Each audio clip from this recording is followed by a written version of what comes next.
Formal nang nagsimula ang 2 buwang negosasyon sa pagitan ng Estados Unidos at Iran kasunod ng kanilang paglagda sa peace agreement. Isa sa mga pinakaunang hakbang sa ilalim ng kasunduan ang muling pagbubukas ng Strait of Hormuz ay isang mahalagang daanan ng pandaigdigang supply ng langis at natural gas. Ayon sa mga opisyal ng Estados Unidos, papayag ang Iran na bawasan o i-dilute ang kanilang stockpile ng enriched uranium sa ilalim ng pangangasiwa ng International Atomic Energy Agency o IAEA. Kapalit nito, inaasahang makakatanggap ang Iran ng mas malawak na tulong pang-ekonomiya at pagpapaluwag ng mga ipinataw na parusa sa kanilang bansa. Friday, June 19, 2026. Kasama niyo po sa ngalan ni Kuya Angel Palmones at Cheska Camille Santiago Bobadilla, Faith Salaver Clamor. Sa ulo ng ating mga balita ngayong umaga. US-Iran tinapos na ang digmaan, kasunduan nilagdaan na. Pilipinas at Russia nagkasundong palakasin ang ugnayan sa kalakalan, enerhiya at pagkain. First day ng pre-trial conference para sa impeachment trial ni VP Sara umarangkada na. Duterte, no show pa rin. Senado, balik trabaho. Senate Flex, tapos na. Ayon yan kay SP Gatchalian. Senator Bongo, ipinaubaya na sa Diyos ang kapalaran kasunod ng napapabalitang warrant of arrest ng ICC. Death toll sa Mindanao earthquake sumipa na sa 78.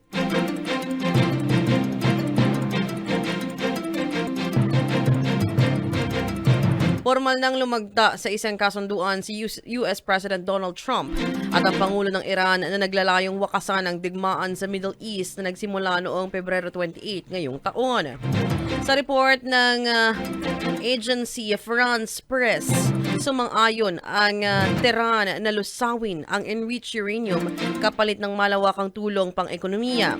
Ayon sa ulat ng AFP, nilagdaan ni Trump ang Memorandum of Understanding sa isang dinner kasama si France President Emmanuel Macron sa Palace of Versailles kasunod ng G7 Summit. Matatandaan na isang buwan ng gera sa Middle East. Isinara ang Strait of Hormuz, isang crucial waterway ng ekonomiya ng mundo. Nagresulta ito ng pagtaas ng inflation at naapektuhan ang supply at presyo ng langis hindi lamang sa Pilipinas kundi sa buong mundo. Nagkasundo na sina Pangulong Bongbong Marcos Jr. at Russian President Vladimir Putin na mas palawakin pa ang kooperasyon ng Pilipinas at Russia sa food security, enerhiya, kalakalan at pamumuhunan. Kasunod ito na naging pulong ni PBBM at Putin sa sidelines ng ASEAN-Russia Commemorative Summit noong Miyerkules kasabay ng paggunita ng ika-50th anniversary ng diplomatic relations ng dalawang bansa. Ayon kay PBBM, ang susunod na yugto ng mga pinaigting na ugnayan ng Pilipinas at Russia ay inaasahang magbibigay ng totoong benepisyo sa mga Pilipino at makakatulong sa pagkakaroon ng mas mapayapa at mas maunlad na hinaharap para sa mga susunod pang henerasyon. Kasabay ng kanilang pulong, inimbita rin ni PBBM si Putin na dumalo sa 21st East Asia Summit na gaganapin sa Maynila sa buwan ng Nobyembre. Posibleng makuha ng Pilipinas ang Russian market sa turismo kung madadagdagan ang biyahe ng mga eroplano patungo sa bansa. Ayon kay Philippine Ambassador to Russia Igor Bailen, interesado ang mga Russian na bumisita sa Pilipinas. Sabi ni Bailen, gusto naman ito ang mga isla at magagandang beach dahil malamig sa kanilang bansa. Sa katunayan, noong nakaraang taon anya ay nagsimula na ang chartered flights ng Siberian Airline mula Russia, Far East, patungong Kalibo, Aklan. Sa ngayon ay naghihintay pa ng development mula sa Civil Aeronautics Board ng Pilipinas kaugnay ng application ng S7 Siberian Airlines para madirektang mabiyahe o direktang makabiyahe sa Maynila at Cebu. There is the Russian market to be tapped. They are interested and they have the resources because alam po natin na compared to other countries, ang Russians per capita, and this is based on statistics, mas malaki sila gumastos in terms of tourism.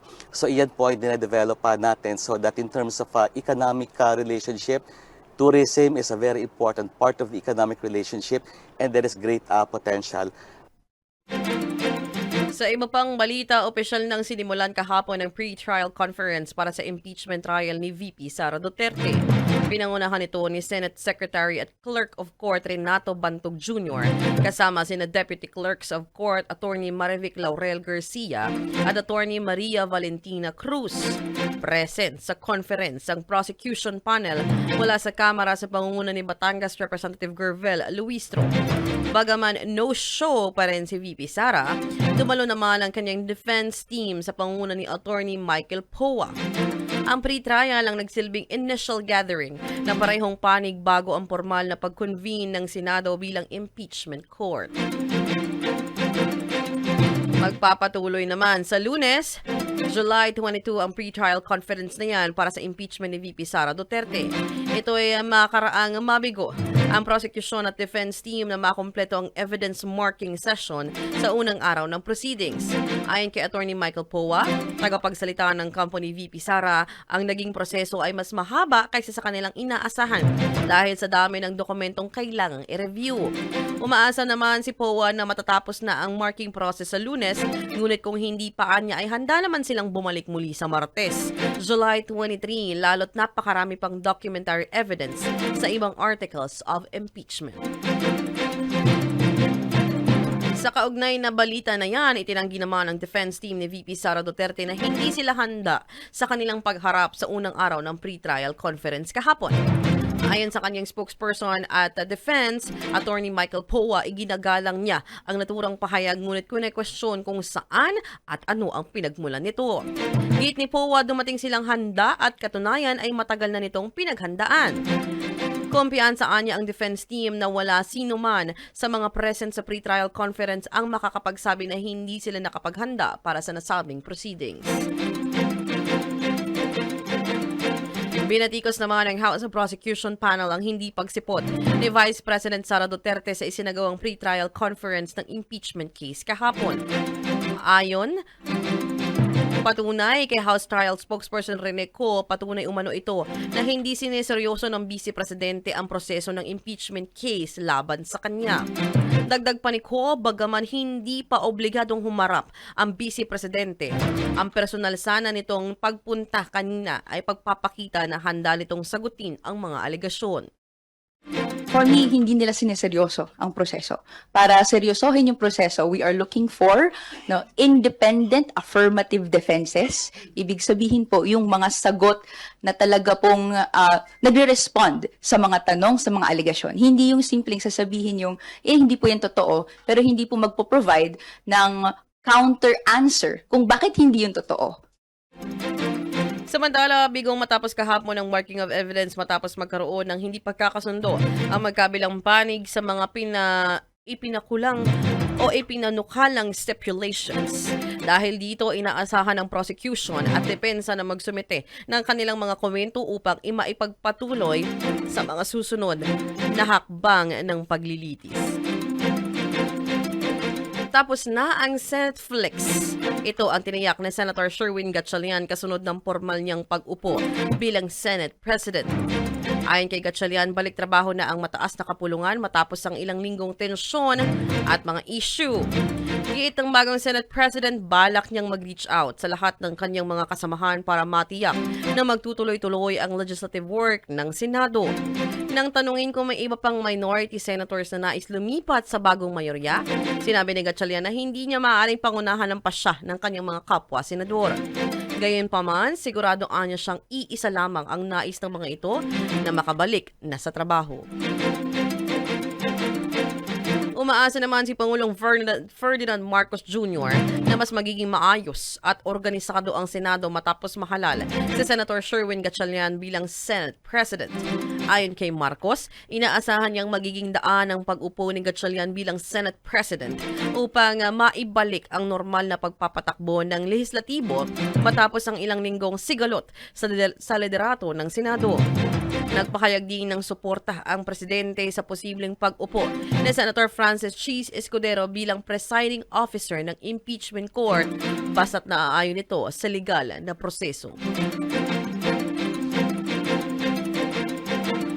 Pinabulaanan naman ni dating Senator Antonio Trillanes ang pahayag ni Davao City Representative Paulo Duterte na may inilabas ng arrest warrant ang International Criminal Court laban kay Senator Bongo. Ayon kay Trillanes, wala pang panibagong arrest warrant na inisyu ang ICC laban sa sinumang personalidad. Giit pa ni Trillanes, sakali mang may mailabas ang ICC ay hindi naman ito malalaman ni Representative Pulong gaya ng hindi natunugan noon ng kanyang amang si dating Pangulong Rodrigo Duterte na may warrant na siya mula sa ICC. Matatanda ang dating senador din ang unang naglutang ng may ICC warrants laban kina Duterte at De La Rosa kaugnay ng war on drugs. Sa hiwalay na pahayag, sinabi naman ni Senator Go na ipinaaasa niya sa Diyos na lamang ang lahat at naninindigan na hindi siya kailanman lumabag sa batas ng tao at maging ng Diyos. Baka sabog lang, ito ang pabirong sinabi ni Interior Secretary John Vic Rimulya sa pahayag ni Davao City Representative Paulo Duterte na may warrant of arrest ang International Criminal Court laban kay Senator Bongo. Ayon kay Rimulya, pati ang Justice Department ay walang natanggap na official communication mula sa ICC. Para sa kalihim, delikado ang naturang pahayag ng tanungin kung naniniwala ba siya na may high reliable source din si Duterte sa ICC. Narito ang kanya naging sagot. Sa ICC ulit, sorry, may capability ba si Congressman Pulong para magkaroon ng same access? Hindi ko nga alam, baka makasabog yung sinabi niya eh. Kasi siya na nakakita nun. Sabi wala pa eh. Sabi niya, highly reliable source. Baka high lang. Okay, okay, thank you very much. Buwelta naman ni Duterte sa kanyang Facebook post, sabay silang magpa-hair follicle drug test para magkaalaman kung sino ang totoong high o sabog sa kanilang dalawa.